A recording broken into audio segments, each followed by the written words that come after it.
Easy, cat lady. I don't want to fight. Name's Black Cat, and cats don't fight, Spike. The MCU has brought a ton of Marvel's biggest names to life, but there are still some fan-favorite heroes waiting for their big debut.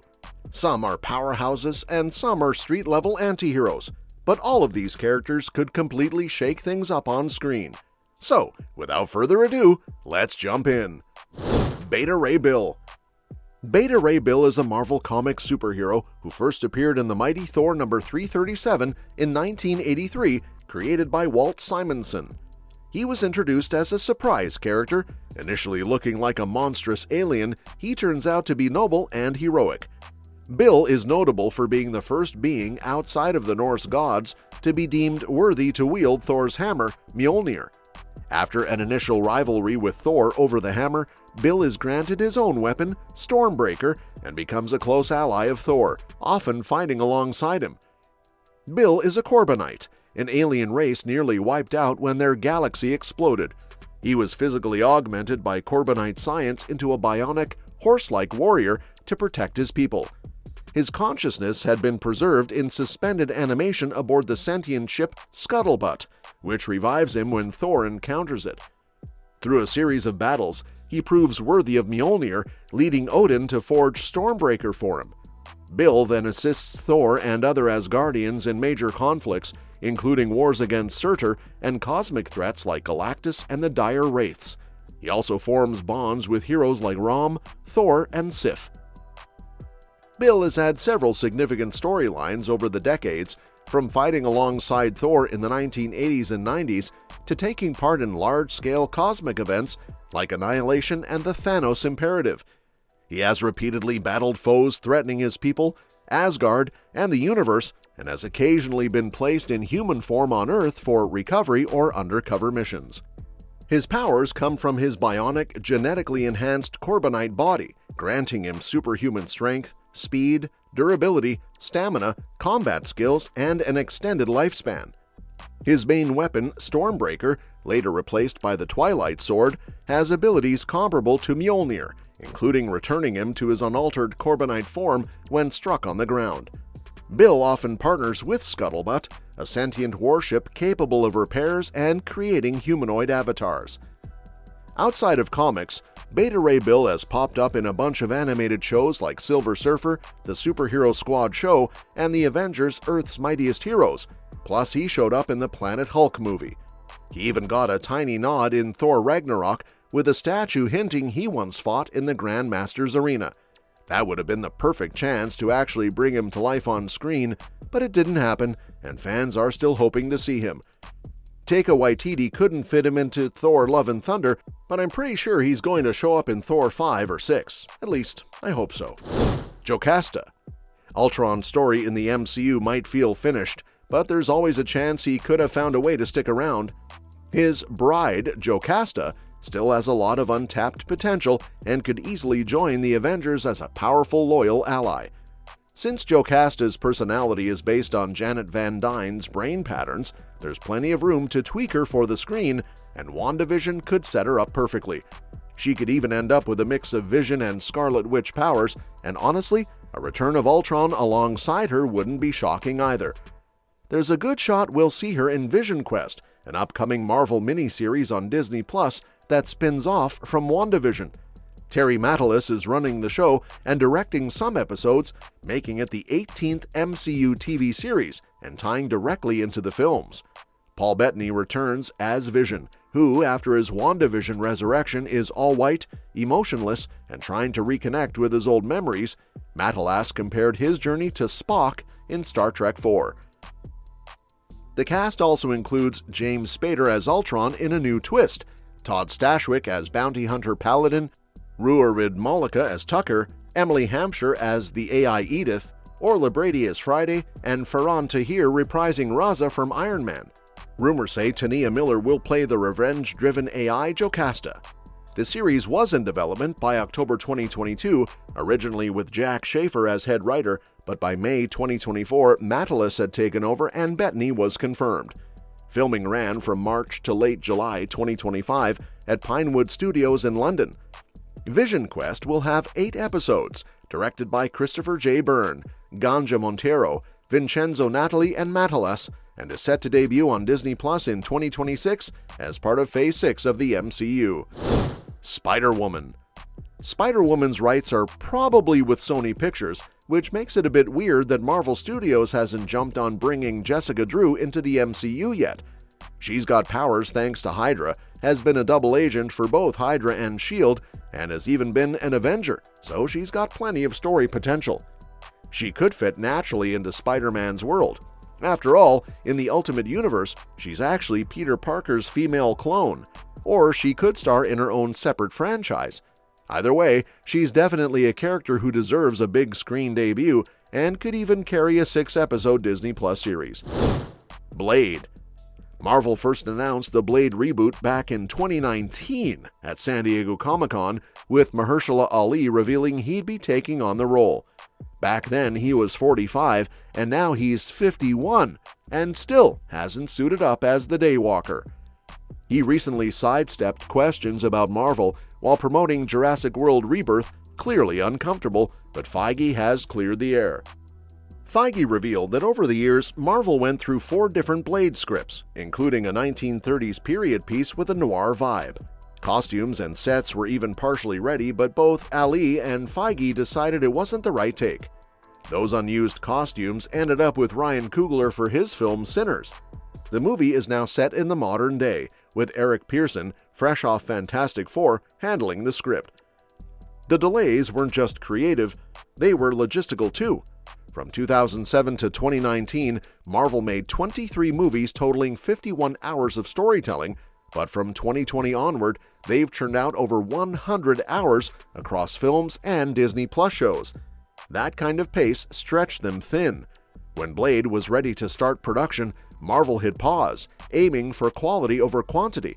Feige emphasized that the project had to be insanely great on paper, not something fixed in production, which none of the earlier scripts were. Blade is high stakes. The original Wesley Snipes trilogy helped define superhero movies, so Marvel is being extra careful. As a result, Blade probably won't release until 2028 or later, post-Secret Wars. This gives Pearson plenty of time to perfect the script, meaning Mahershala could be 53 or 54 when he finally suits up. And just in case you're familiar with the character, let me give you a quick rundown. Blade, born Eric Brooks, isn't just any vampire hunter, he's the ultimate boogeyman for the undead. As a Daywalker, he has all the powers of a vampire without their weaknesses, thanks to a combination of his mother's tragic encounter with vampires and a bite from Morbius. His life has been all about hunting vampires and protecting innocents. Blade's backstory is rough. His father, Lucas Cross, was part of a secret society called the Order of Tirana and ended up imprisoned in Latveria while his mother Tara was pregnant. She fled to England and sought help from a man posing as a doctor, Deacon Frost, who was actually a vampire. Frost's actions during her birth gave Blade unique enzymes in his blood, making him the Daywalker. Raised in Madame Vanity's brothel, he was orphaned but eventually trained by Jamal Afari, a jazz musician and vampire hunter. Blade became a killing machine, accidentally killed an innocent man during patrol, and was sent to New York, where he led a gang called the Blood Shadows before turning them into his vampire fighting force. Personal loss continued as he had to kill both a lover and his mentor, Afari, fueling his obsession with hunting Dracula. Blade earned his nickname thanks to his mastery of blades and combat. He's got superhuman strength, senses, stamina, durability, and a healing factor, plus top-tier martial arts and weapon skills.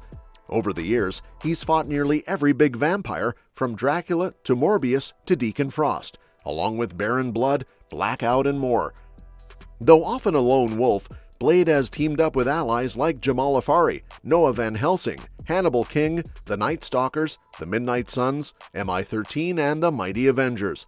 His early work with Quincy Harker's group taught him the value of teamwork, though he often pursued personal missions, like hunting Deacon Frost. He survived countless battles, faced mental breakdowns, and even tapped into mystical powers to become a force like the Demogorge, though it almost drove him to destroy allies. At one point, Blade became Switchblade while hunting former teammates in the Midnight Suns, but was restored to normal by Louise Hastings. He later worked with Bible John Carrick, battled a reborn Dracula and a fake Deacon Frost, and even tried living a normal life as Frank Blade.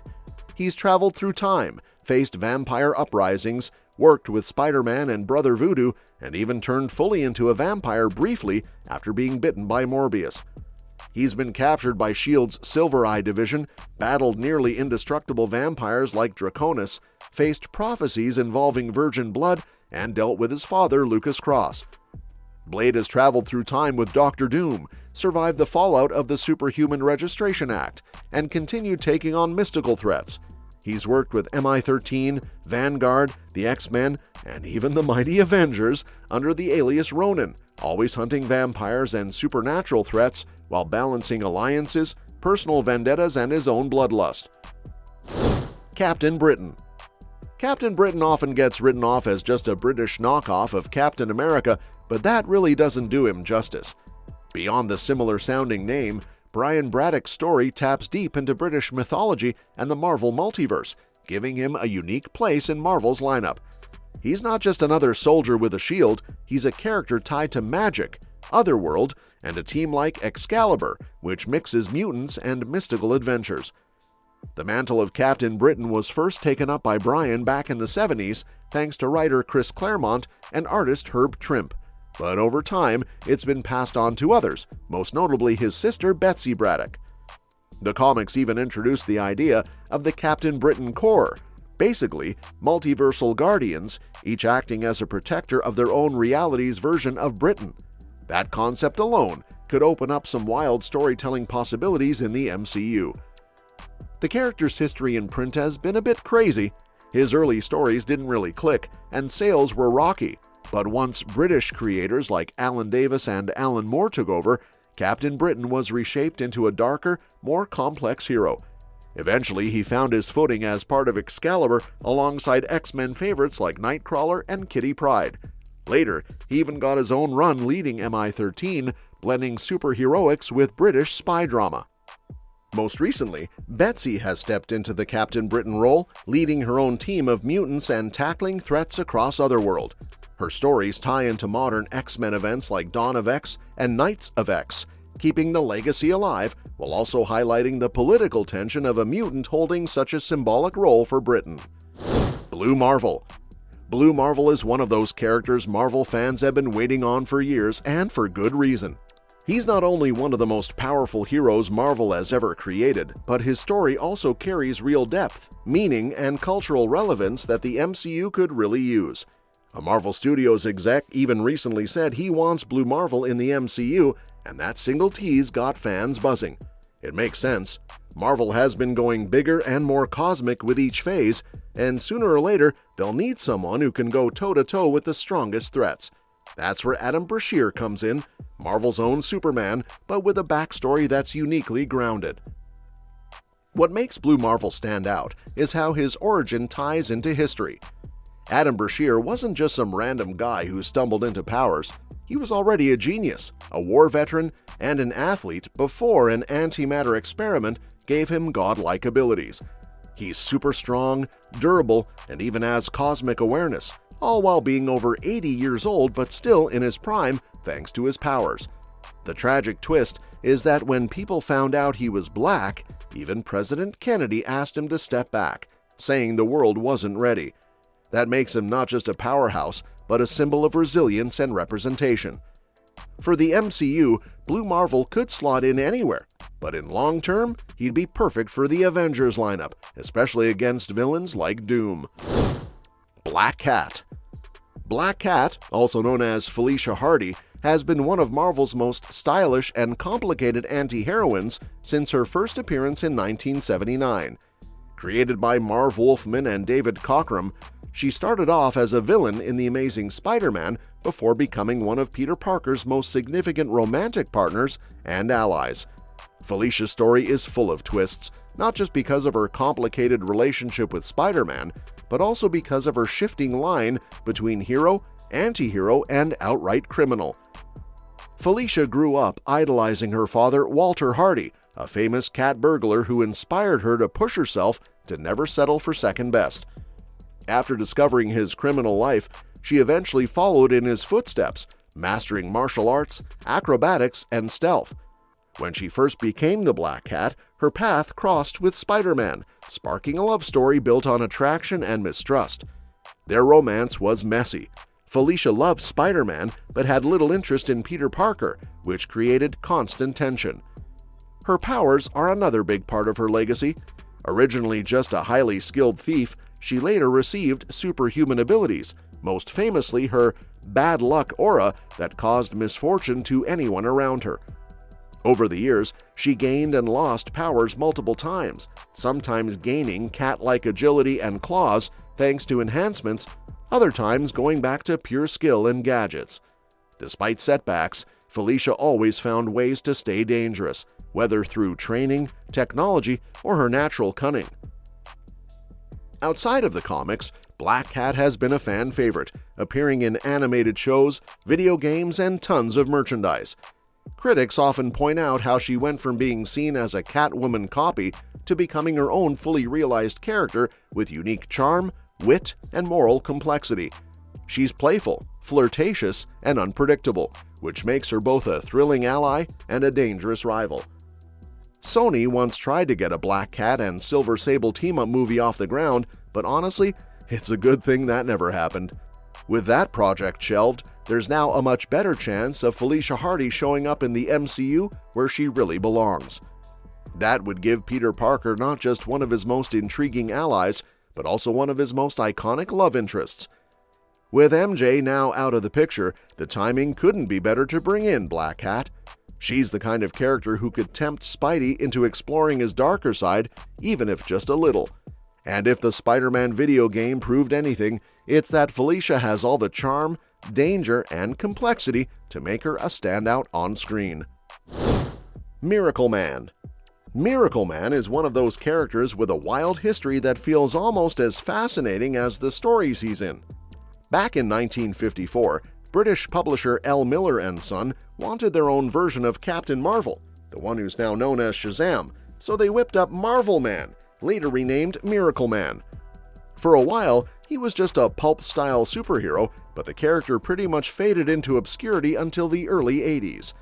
That's when Alan Moore came in and completely redefined him in 1982, turning Miracle Man into a dark, philosophical exploration of power, morality, and what happens when a godlike being tries to live among humans.